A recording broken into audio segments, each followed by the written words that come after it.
lifelong relationship Absolutely. is where you can reap the benefits Of course. of Of a course. sexual relationship. Of course. And so we're trying to help young people know that, no, we're not coming down on sex. No. We're trying to help them see, look, this is how you can have the best sex ever, In is the if you world. wait. That's In right, the if you world. wait. Absolutely. So that's really what Healthy Futures has been trying to do for the past 7+ years, and we have a number of ways in which we do that. Wow. Well, you know what I like that I heard about you, what you said, is that sex isn't bad, okay? And it is what it is. It was created by God for us to procreate, but in the right setting, and if we build relationships first, not just jumping from one relationship to another, which only creates issues.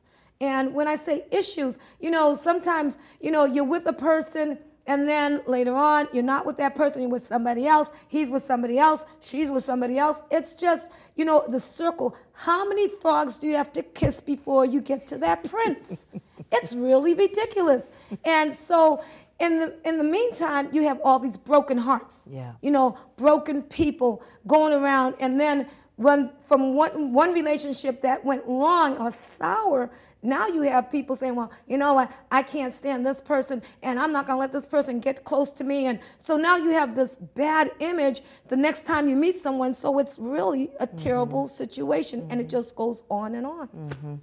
In fact, a study just came out last fall, really this fall, a study just came out saying that people who are involved in casual sex and who jump from one relationship to another actually have less satisfaction when they find that relationship that they want to be with. Absolutely. And we've been teaching that in the classroom for years now. Absolutely. But now they have a scientific study that says that the whole thing around hooking up is you're going to wind up not satisfied. Of course it's not. not satisfying. Of course we not. know that, but Of it's important to be able to say that to young people. And it is. And you know what? When you do hook up and you do have the relationship and it doesn't work out, and then when you do eventually get married, then it's going to be the same thing. Well, you know what? I don't want this man now.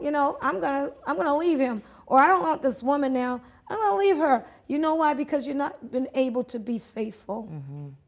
You understand? And so, yes, I'm glad that there are things out there that are showing that one can be monogamous and have a healthy relationship with one person.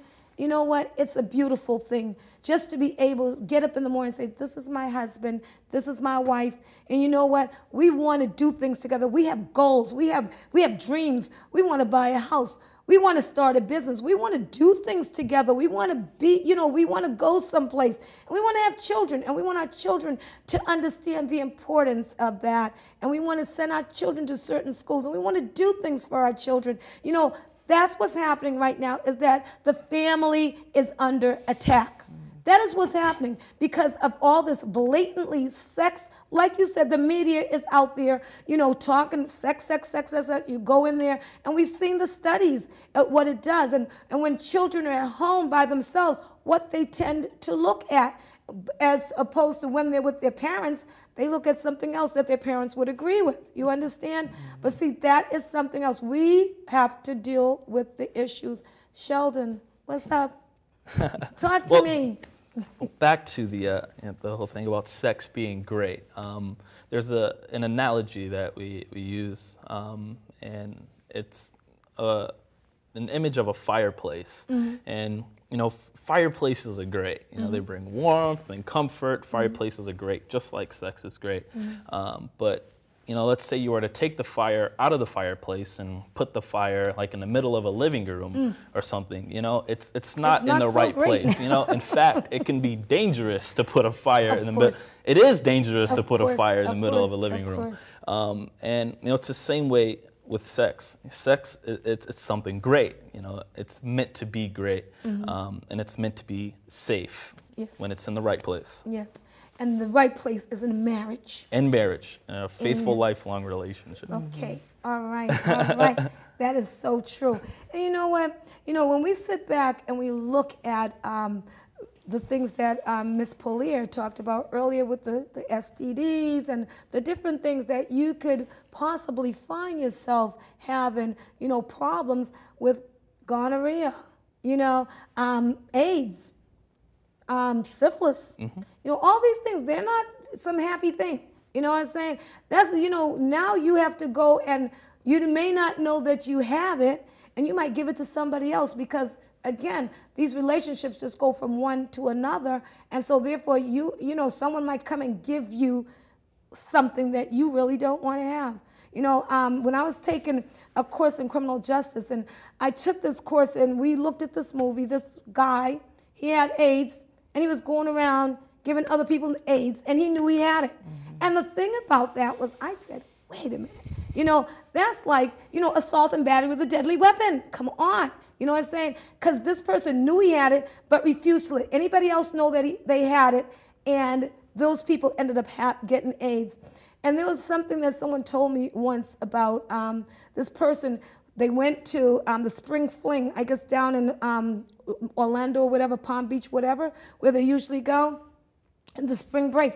And there they are, you know, this woman, she found this guy, and he was cool and whatever, whatever. But at the end, when he left her a black rose. Well, guess what that says? That's death. You know, I just gave you AIDS. I'm sorry, honey, but guess what? I don't think that's something I want my children going through. I don't think any mother in their right mind or any father in their right mind would want their children associate themselves with that type of behavior, because of course, you don't want to have to go and say, well, gee, you know, my child has AIDS, and now I have to deal with that whole issue. And I think that we talk a lot about AIDS, for instance, because of the deadly consequences that brings, but there are STDs that are in epidemic proportions, particularly in the African American community. I mean, there's HPV, there's herpes, there's chlamydia. Yeah, it's amazing, really, what the numbers are in terms of our communities. And the thing about it is that most of the time there are no symptoms. The symptoms are hard to detect, and so. You're mentioning the thing about a guy going around, he knew he had AIDS and spreading it, but what's happening with, particularly with our young people, is they're spreading STDs and they don't even know that they have them. And it's really important to be able to give them information, which is what Sheldon was saying. We talk about STDs as part of the curriculum with Healthy Futures. But the other thing I wanted to bring up is something that you mentioned earlier about goals and dreams. And when we come into the classroom, or when we go to a after-school program or to a church group or whatever, one of the first things we talk about with the young people is goals and dreams. We're saying, you know what, you are special, you are unique, and we know that you have goals and dreams for your life. Yes. And we want you to achieve those goals and dreams. And we want you to think about the things that help you to get there and the things that make it more difficult for you to get there. Yes. And we talk about choices in relationships.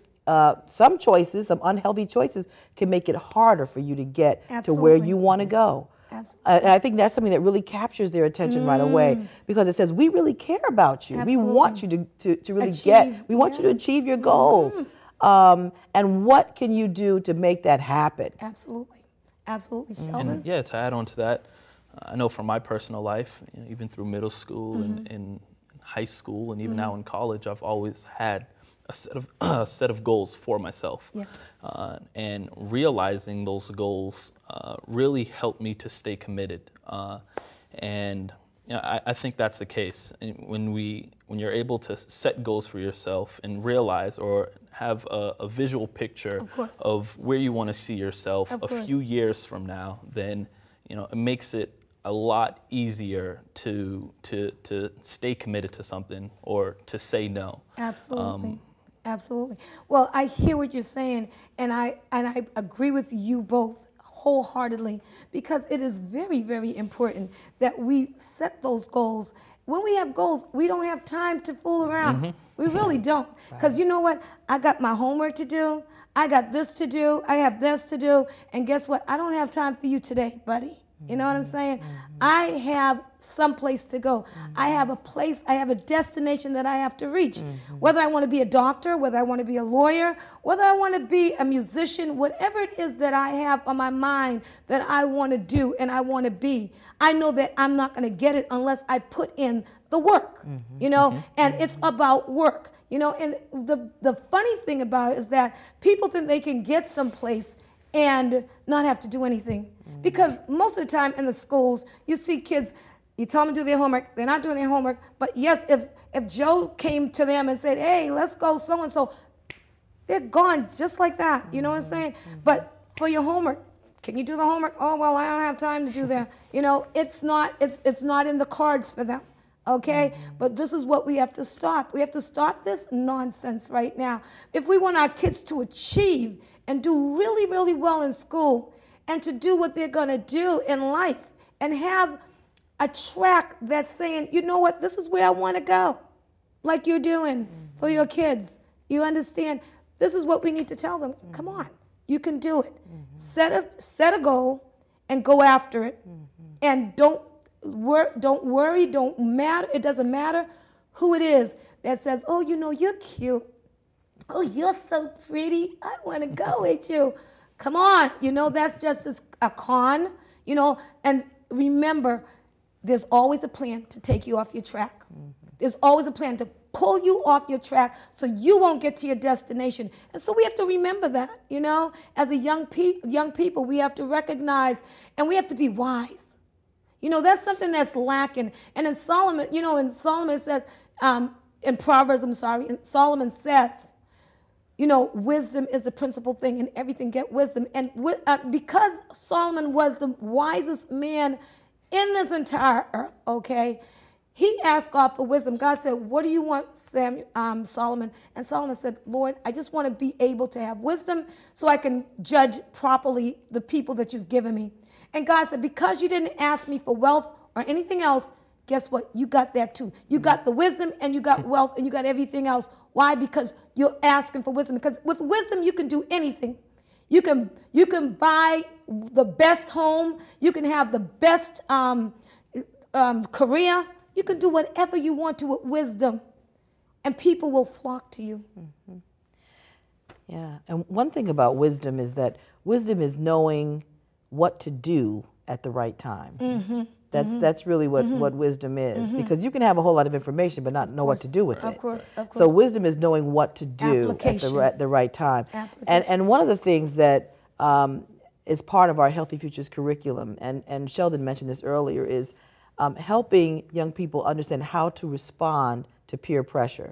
Because you just mentioned the whole scenario where, you know, someone's saying, oh, come on, let's go do this, let's go do that. And how does a young person respond? You know, they're saying to us as adults, come on, be real. I'm in this situation, what do I do? Right.